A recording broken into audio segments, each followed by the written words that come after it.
शिवसंकल्प या उद्धव ठाकरे गटाच्या शिबिरात सर्व नेत्यांचे एकमेव विरोधक होते ते म्हणजे देवेंद्र फडणवीस। खरं तर कार्यकर्त्यांना मार्गदर्शन करावं यासाठी या शिबिराचं आयोजन केलं होतं, मात्र या शिबिरात हवा होती ती देवेंद्र फडणवीसांची। उद्धव ठाकरे, भास्कर जाधव, सुषमा अंधारे यांनी आपलं भाषण गाजवलं ते देवेंद्र फडणवीस हे नाव घेऊनच। राज्याचे उपमुख्यमंत्री देवेंद्र फडणवीस हे एकमेव आपले विरोधक आहेत असा सूर या नेत्यांनी आळवला।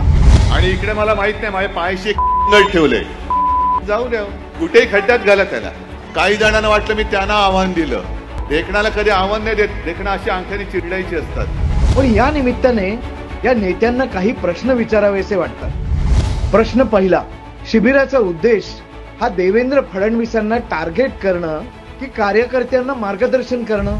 जे स्वतःला गावठी चाणक्य म्हणून घेतात त्या फडणवीस साहेबांनी दोन शब्द अत्यंत त्यांचे लाडके शब्द झालेले आहेत, त्यातला एक अर्थमॅटिक आणि दुसरा फेक नरेटिव्ह। प्रश्न दुसरा, महाराष्ट्राची संस्कृती कोण खराब करतंय आणि त्याला फक्त देवेंद्र फडणवीसच जबाबदार कसे?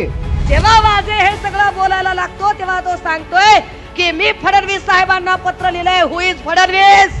प्रश्न तिसरा, सचिन वाजे गृहमंत्र्यांना पत्र लिहू शकत नाहीत का? अनाजी पंत आहे या महाराष्ट्राची संस्कृती जर पुऱ्या अर्थानं कोणी खराब केली असेल तर ह्या महाराष्ट्राची उच्च संस्कृती, उच्च परंपरा खराब केलेली आहे। प्रश्न चौथा, राज्याच्या महत्वाच्या पदावर असलेली व्यक्तीवर इतक्या खालच्या पातळीवर टीका करणं योग्य आहे का?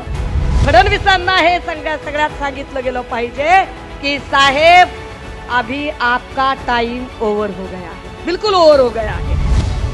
प्रश्न पाचवा, उद्धव ठाकरे गटाला फडणवीस गृहमंत्री असल्यामुळे कोणाची काळजी वाटते? नेमकं वाचवायचे कोणाला? लोकशाही व्यवस्थेत प्रशासनाच्या चुका हेरून जनतेच्या कल्याणाचे प्रश्न उपस्थित करणं हे विरोधकांचं काम असतं, पण 10 तोंडातून एकाच व्यक्तीवर अत्यंत हीन भाषेत आरोप करणं हे विरोधकांचं नवं टूल किट आहे का? विचार करा।